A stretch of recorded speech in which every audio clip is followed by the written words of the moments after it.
Hey, let's it's your girl Bella. Welcome back to my channel. If you are a returning subscriber, welcome back. And if you're new to my channel, I post lifestyle content and content catered towards women who are navigating life in their 20s. I don't know why on YouTube we feel the need to justify our clothing choices and the fact that we wear the same clothes more than once, but pre-filming today, okay? So you'll see this outfit more than one time. In today's video, we are going to be discussing how to transition from college to the workplace. I think this topic is super important and I don't see it being touched on often. I feel like I am the perfect person to talk about this because it is currently September 2023 and I'm recording this. My roommate just started vacuuming. I don't know if I can continue to hear that. Quick break. Yeah, but it's okay. You finished what you're doing. I thought you were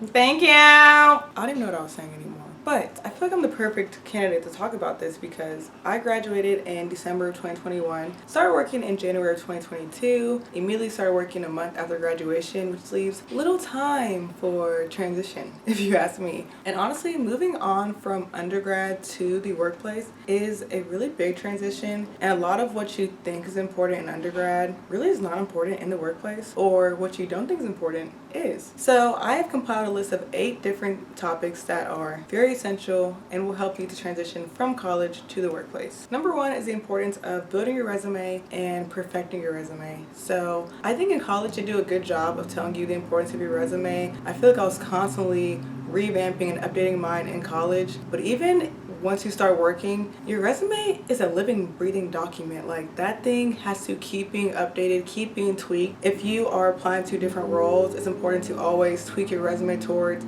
the job you're applying for, the specific company, adding in specific keywords so that when your application is there with a bunch of other candidates, you stand out. Now with the integration of AI and ChatGPT, it's actually a lot easier to have a really good resume and not having to try as hard, which we love. I honestly just put my resume into ChatGPT and put a job description that I want or a job role that I want into ChatGPT, and ChatGPT is able to morph them together, create a beautiful document, and I use that and go. But I think it's really important to know that this document is living and breathing. I have some college students that I mentor through my job. I've seen their resumes. I'd be like, yikes, whew, but that's why I'm here, to mentor them and help them have better resumes. Resume building is very important. It never ends. You will honestly never have a perfect resume because you're always going to be adding to it and just making it better and better. Next is effective job search strategies. So when you're transitioning from college to the workplace, you're gonna need a job, right? A lot of people end up getting a job through their internship, which is a great way to land your first job. I landed my first job through an internship, but there are other ways to get a job. And also, I have a whole separate video that I plan on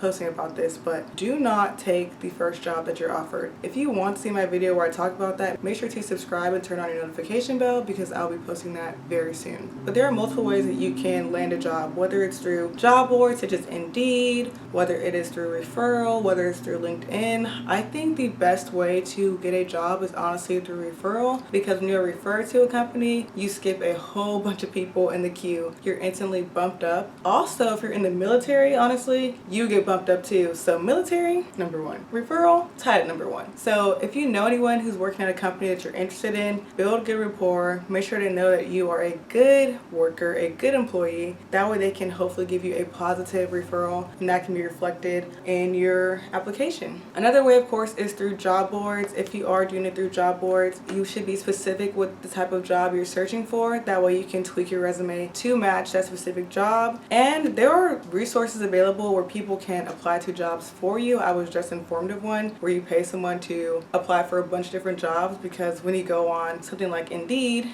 there are hundreds of jobs available and it takes time to apply. So you can't pay someone a very small fee to apply to these jobs for you. That's another option. But yeah, there are so many ways to apply for jobs and it's very important to get good at it. Next is the importance of networking. Oh my God. Networking literally never ends. Networking is literally so important. Like I said, the best way to get a job is through referral, whether it's internal or external, and that comes through networking, whether you're networking with your friends, your peers, your colleagues, like anyone. Networking is so important, and you have to network both in the office and outside. Like, it really never ends. When you're at work, if you're there in person, it's very important to be present, go to lunch with people. If you're like in a cubicle setting and you see people gathering and talking and they're close to you, gather and join the convo. Make rounds around the office, tell people hello, make sure people know your name. Go to all the networking events, go to all the happy hours. You will be tired of going. I'm tired of going, but you can't stop going. It's literally so important. When I tell you I go to a happy hour like every single week, I don't even drink anymore. I go and get some cranberry juice and I stay for maybe an hour, hour and a half, then I go home. When it comes to things like happy hours or birthdays or retirements, when you're invited to those things, even though they're not mandatory because they're after work, you are expected to go. If you gotten an invite to something,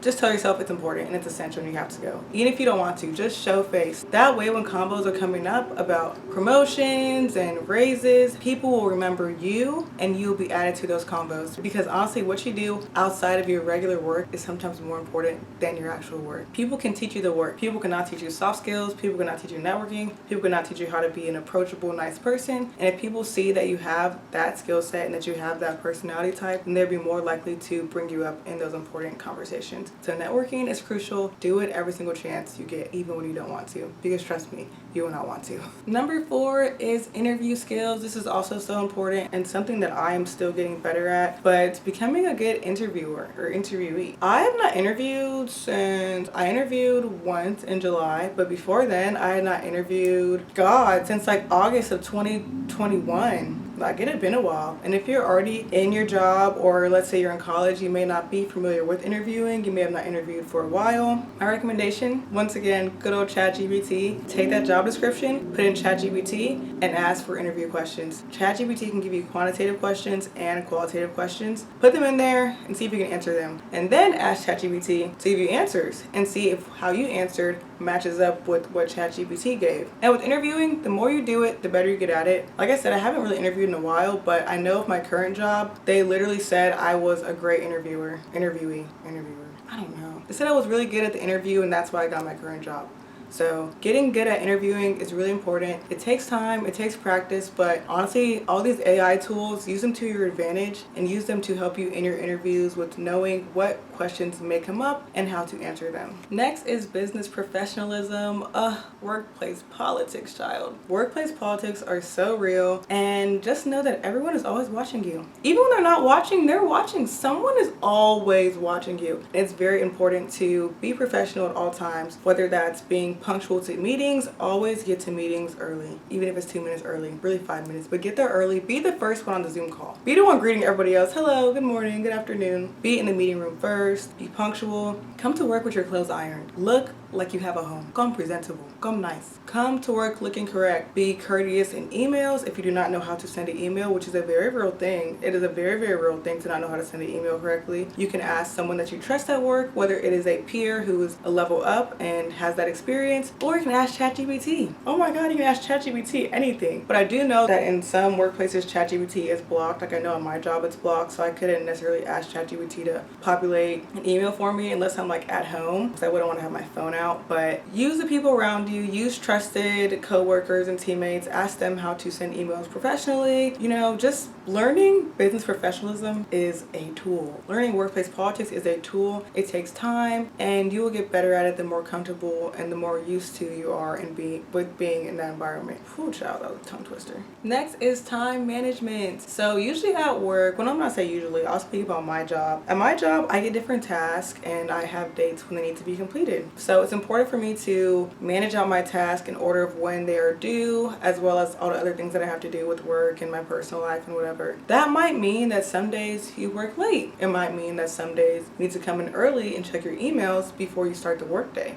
Learning to have effective time management skills is a skill set that will honestly never not be needed. You will always need to have good time management. I literally know someone, of course I will not say name, but who is late to every single meeting, and it's because they talk a lot and therefore all their meetings end late, which means that their next meetings also end late. I've been in meetings with this person and a 30-minute meeting might end up being 50 minutes. So time management and being courteous of other people's time is very important. Like I said, you do not want to show up to meetings late, especially if you're entry level or like an analyst or just not like in a manager or director or higher up position. Even if you are, I think you should still be courteous of people's time, but especially when you're entry level. You have no skin in the game, you have no sweat equity, so it is very, very important to know how to manage your time and be courteous of everyone around you. Next is the importance of financial management, which doesn't have to do exactly with your job, but is very important when you transition from college to the workplace because you have so many new responsibilities once you start working. You have rent, you have utilities, you have car insurance, car payment, health insurance, phone bill, food to eat, water to drink,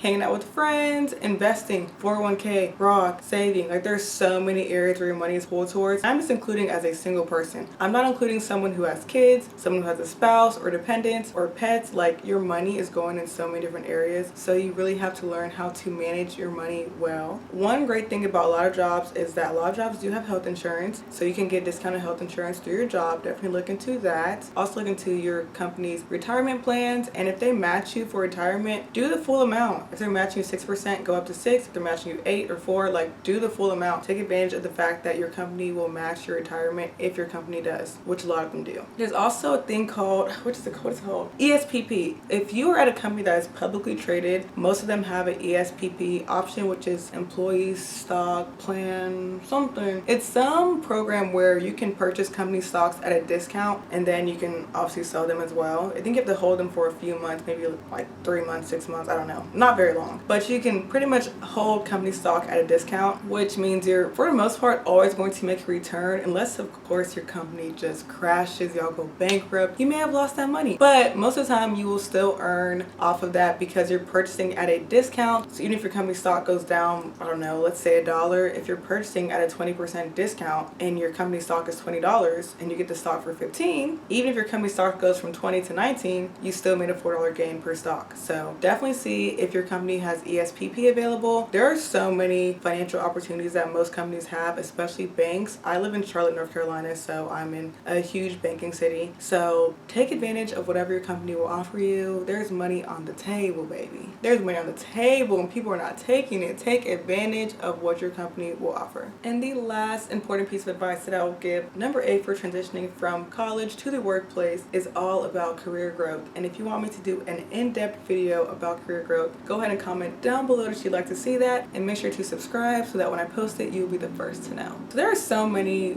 different caveats to career growth, you guys. Like when you're working, you have to advocate for yourself. Don't think anyone will advocate for you. Of course, as you start networking and you start building your rapport at the workplace and putting in that sweat equity, people will start to advocate for you slowly, but no one can advocate for you the way that you can advocate for you. Take control of your career. If you're in a career that you don't like, don't be afraid to pivot. Whether that means going back to school, doing a boot camp, learning on your own, pivoting in your career, outside of your career, like whatever that means, you have to take the reins of your career because it is your life and no one will care as much as you do. There are literally so many aspects to career growth, including continuous learning, setting clear goals, seeking mentors, promoting yourself, soft skill development, adaptability. I could literally go on. I'm reading a list right now. Like there are so many different assets, and taking control of your career is one thing that you have to learn as you transition from undergrad to college. I feel like when you go from high school to college, there's a lot less hand holding, which is important because once you get to the real world, no one is holding your hand. You have no